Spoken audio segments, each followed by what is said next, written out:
বিশ্বাস, অবিশ্বাস, সম্মান, অসম্মান, হারানো অতীত, হারানো অপমান, হারানো সেই আকাশ ছোঁয়া স্কোর, বিশ্বকাপে ফাইনাল খেলেও বিশ্বকাপ না পাওয়ার আক্ষেপ, সবই যেন আফ্রিকার আজকের ম্যাচেও বিদ্যমান।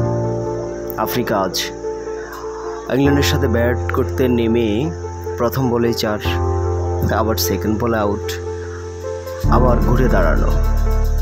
রাজা হেনরিক্স ও ড্যাসনের জুটিতে বিশাল একটা স্কোর। ক্লিসান আর জনসন যে অবিশ্বাস্য ইনিংস খেললেন, এটা সেই ডিভিলিয়ার্স হাশিম আমলাদের স্মরণ করিয়ে দেয়। অর্থাৎ এমন কোনো স্কোর নেই যে বিশ্বকাপে তারা না করে বা বিশ্বকাপের বাইরেও না করে, কিন্তু ফলাফল বিশ্বকাপের ফাইনাল পর্যন্ত যাওয়া বা ফাইনালের আগে বাদ হয়ে যাওয়া, ছোট ছোট নেদারল্যান্ডের মতো দলের সাথে হেরে যাওয়া, এটাই আফ্রিকা।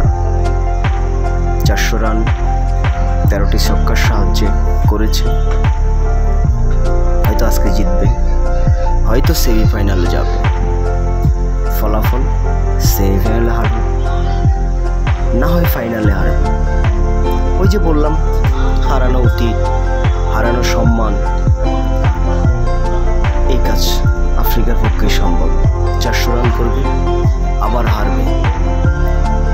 ইংল্যান্ডের সাথে হয়তো আজকে 300 রানে জিতবে, না হয় 250 রানে জিতবে, কিন্তু পুরনো পথ ওঠেই। তবে যে খেলা দেখিয়েছে বিশ্বকাপে, আমার মন